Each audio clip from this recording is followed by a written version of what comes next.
Hello friends, आपका स्वागत है हमारी एजुकेशन क्लास पर। आज हम बात करेंगे शेष अवस्था के इम्पोर्टेंट प्रश्नों के बारे में। कल हमने शेष अवस्था की विशेषताएं पढ़ ली थी। आज हम उनके प्रश्न पढ़ेंगे जो इम्पोर्टेंट हैं। तो REET first grade, second grade, C TET और अस्टेट के लिए इम्पोर्टेंट रहते हैं, जो पीछे एग्जाम में आ चुके हैं। ये रीट के लिए सबसे ज़्यादा इम्पोर्टेंट रहती है। तो आज हम बात करेंगे शेष अवस्था के महत्वपूर्ण प्रश्नों के बारे में जो एग्जाम में पहले आ चुके हैं। तो चलो चलते हैं पहले प्रश्न पर। तो शेषावस्था होती है, इसके बारे में पूछा है कि शेषावस्था किस उम्र तक होती है। कि 0 से 5 वर्ष तक वो शेषावस्था होता है। 0 से 5 वर्ष आ जाए या 6 वर्ष तक आ जाए, ये है शेषावस्था। 6 से 12 वर्ष तक, 5 से 12 वर्ष या 6 से 12 वर्ष वो है बाल्यावस्था।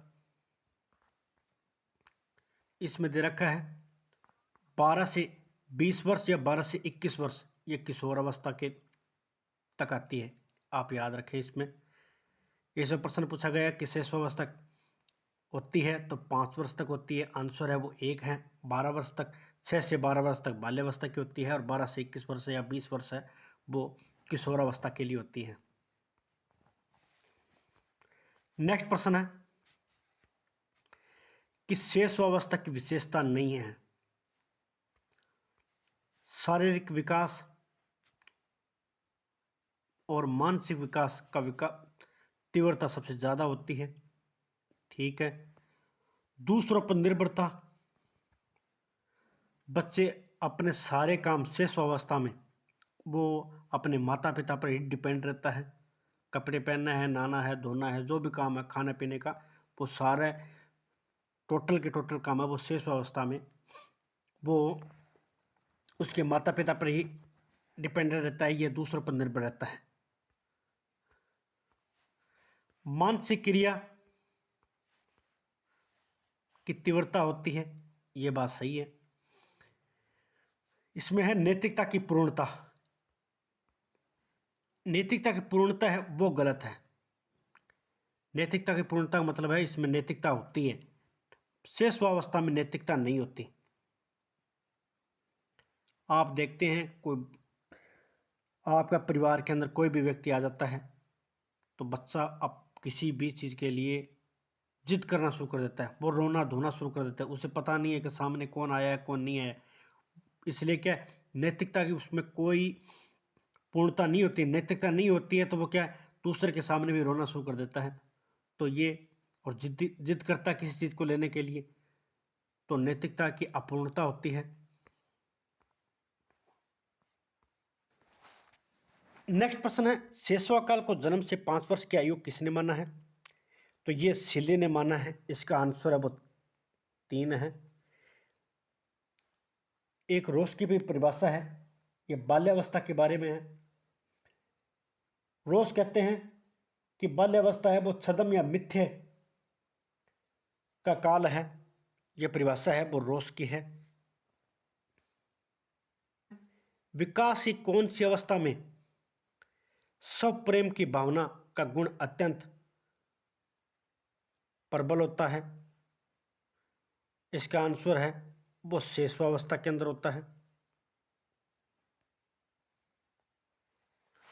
बालक अपने स्वयं की वस्तु किसी को नहीं देता, आपको पता है इस उम्र के अंदर उसे अपने पास ही रखता है। उसमें स्वार्थी व स्व केंद्रिता के भाव निहित होते हैं।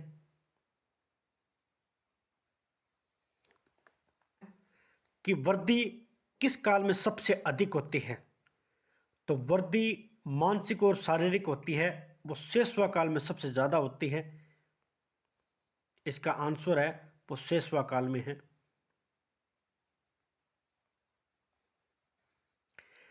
नेक्स्ट प्रश्न है कि बालक का विकास तीव्रगामी होता है।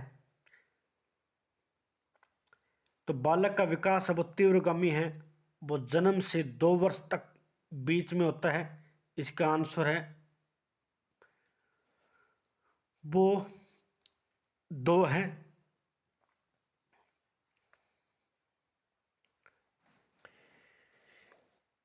नेक्स्ट प्रश्न है, किस आयु में सामान्य बालक वर्ण एवं अक्षरों का लिखना आरंभ कर देता है?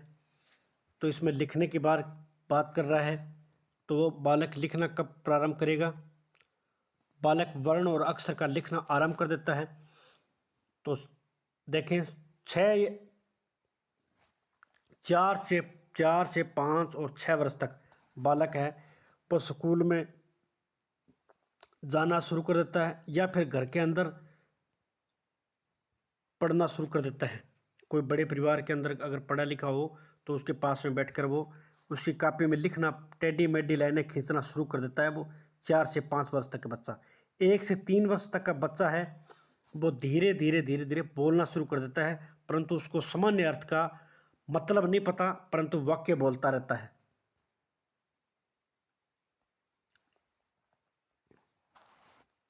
नेक्स्ट प्रश्न है, भाषा के अर्जन एवं विकास के लिए सर्वाधिक संवेदनशील अवधि कौन सी है? जन्म पूर्व अवधि, यह तो गलत है। प्रारंभिक बाल्यावस्था। प्रारंभिक बाल्यावस्था की उम्र मानी जाए तो 3, 4 या 5 वर्ष। ये 3 से लेकर 5 वर्ष तक होती है। बाल्यावस्था होती है वो 6 से 12 वर्ष तक होती है। तो प्रारंभिक बाल्यावस्था के अंदर इसमें दे रखा है कि अर्जन, भाषा का अर्जन, ज्ञान प्राप्त कर रहा है भाषा का जो और विकास कर रहा है। तो सर्वाधिक संवेदनशील अवस्था है वो प्रारंभिक बाल्यावस्था है, या 3, 4, 5 साल की उम्र है वो सबसे ज़्यादा महत्वपूर्ण रहती है। किशोरावस्था आंसर गलत है, 12 से 18 वर्ष। यहाँ तो सब कुछ सीख सकता है। इसका आंसर है वो 2 नंबर है, प्रारंभ। व्याख्या की बात करते हैं। बाल विकास की प्रक्रिया है वह भ्रूण अवस्था से प्रारंभ होकर जीवन भर चलती रहती है। विकास के क्रम में शैशवावस्था के बाद बालक बाल्यावस्था में प्रवेश करता है। इसे पूर्व किशोरावस्था भी कहते हैं। यह अवधि 6 से 12 वर्ष के बीच आती है। इस पूर्व बाल्यावस्था, मध्य बाल्यावस्था, उत्तर बाल्यावस्था में विभाजित की जाती है। मध्य बाल्यावस्था में भाषा का विकास पूर्ण अवस्था कही जाती है। तो इसमें बाल्यावस्था में 3, 4, 5 के अंदर तो भाषा है वो शुरू कर देता है, जिसमें बच्चा क्या उसको सही बताना पड़ता है कि इसके अंदर अर्थ क्या है और सही तार्किक क्या है। विकास की पूर्ण अवस्था कही जाती है। इस अवधि में बच्चों को भाषा का विकास तेजी से होता है, साथ ही रुचियों का विस्तार, चिंतन का विकास और सृजनात्मकता का विकास इसी काल में मूल विशेषता होती है। निम्न अवधि में से किसमें शारीरिक वृद्धि एवं विकास तीव्र गति से घटित होता है? तो शारीरिक वृद्धि होती है और विकास होता है, मानसिक और शारीरिक होती है, शैशवावस्था में सबसे ज्यादा होती है। और प्रारंभिक बाल्यावस्था के अंदर सबसे ज्यादा। इसका आंसर है आंसर 1। शैशवावस्था में, प्रारंभिक बाल्यावस्था में शारीरिक विकास वृद्धि तीव्र गति से घटित होती है। शैशवावस्था में बच्चे का भार, लंबाई में वृद्धि बहुत तेजी से होती है। यह अवस्था प्रथम 3 वर्षों तक चलती है, जिसके बाद विकास की गति है वो धीमी पड़ जाती है। उसकी इंद्रियां, कर्मेंद्रियां, आंतरिक अंगों, मांसपेशियों आदि का विकास तीव्र गति से होता है। बाल्यावस्था में बालक के व्यक्तित्व का निर्माण होता है। इस अवस्था में सीखी गई आदतों, व्यवहार, पैदा की गई रुचियों और इच्छाएं सामान्यतः स्थायी होती हैं। कि बाल्यावस्था की अवधारणा से क्या तात्पर्य है? यह कि बच्चे शून्य से शुरुआत करते हैं और उनके गुण पूरी तरह से परिवेश के द्वारा निर्धारित किए जाते हैं। निर्धारित अभी नहीं होते, बच्चे शून्य से शुरू नहीं करते हैं। यह विभिन्न सांस्कृतिक संदर्भों से सार्वभौम रूप से सम्मान है। यह आंसर सही है, क्योंकि बच्चे बाल्यावस्था में 6 से 12 वर्ष तक की अवस्था में बच्चे आते हैं, तो उसमें क्या है, उसके संस्कृति के बारे में, ज्ञान के बारे में उसको बताया जाता है।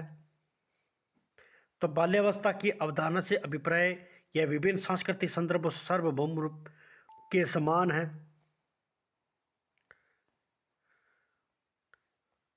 विकास से किस अवस्था को कोल तथा ब्रूस ने संवेगात्मक विकास का अनोखा काल कहा है? तो अनोखा काल की बात करता है तो ये बाल्यावस्था की बात कर रहा है, तो इसका आंसर है वो बाल्यावस्था है। कि बाल विकास की बाल्यावस्था में को ब्रूस ने संवेगात्मक विकास का अनोखा काल कहा है। 2 वर्ष से लेकर 6 वर्ष की अवस्था तक पूर्व बाल्यावस्था और 6 से 12 वर्ष की अवस्था पर उत्तर बाल्यावस्था कहलाती है। इस अवस्था में बच्चों को बौद्धिक, सामाजिक, शेष सांवेगिक और संज्ञानात्मक विकास तीव्र गति से होता है। बच्चा तार्किक रूप से चिंतन करना शुरू कर देता है, तो संवेगात्मक अपने संवेगों का प्रयोग करता है, इसलिए इसे कोल और ब्रूस ने इसे संवेगात्मक विकास का अनोखा काल कहा है। प्रश्न है, बाल्यावस्था को मिथ्य परिपक्वता का काल किसने माना है? ये इंपॉर्टेंट प्रश्न है, सबसे ज़्यादा प्रश्न पूछे जाते हैं। इसका आंसर है वो रोस है। कोल व ब्रूस तो संवेगात्मक विकास का अनोखा काल कहा है, बाल्यावस्था को ये याद रख लें। रोस ने मिथ्या परिपक्वता का कहा है, तो ये इंपॉर्टेंट परिभाषा है, दोनों ही आप याद रखें। अब समझे मिथ्या परिपक्वता होती क्या है। विकास की उस अवस्था को मिथ्या परिपक्वता कहते हैं या छद्म परिपक्वता कहते हैं जिसमें एक बच्चा अपने से बड़े लोगों की तरह कार्य करने की कोशिश करता है। बाद के बाल्यावस्था की छद्म परिपक्वता की अवधि भी कहते हैं, क्योंकि आमतौर पर इस अवस्था में यौवन के लक्षण दिखाई देने लगते हैं। इसे कृत्रिम परिपक्वता भी कहा जाता है। वस्तुतः यह अवस्था होती है जिसमें कोई बच्चा आयु से कम उम्र का होने पर भी वह बड़ा सा होता हुआ प्रतीत होता है, लेकिन उसमें वास्तविक जमीनी प्रमाणिक परिपक्वता का अभाव होता है। बच्चा स्मार्ट, आत्मविश्वासी, समझदार लग सकता है, परंतु एक स्थिर, एक अच्छी तरह समायोजित वयस्क बनने के लिए आवश्यक अनिवार्य जीवन कौशल की स्पष्ट कमी होती है। बच्चा अपने आप को है ना बहुत होशियार समझता है, वो सोचता है बहुत ही ज़्यादा समझदार हूँ, स्मार्ट हूँ, मैं सारे काम कर सकता हूँ, बड़े की तरह काम कर सकता हूँ, परंतु ये उसकी एक भूल होती है। परंतु जिस प्रकार से व्यक्ति एक समझदार होता है, ज्ञानी होता है, उस प्रकार से बाल्यावस्था में बच्चे नहीं होते। वो समझदार लग सकते हैं पर होते नहीं हैं। आज के लिए इतना ही। बाल्यावस्था के प्रश्न थे, इंपॉर्टेंट प्रश्न। आपको अगर ये सीरीज अच्छी लगे तो लाइक और शेयर करें, हमारे चैनल को सब्सक्राइब करें। धन्यवाद।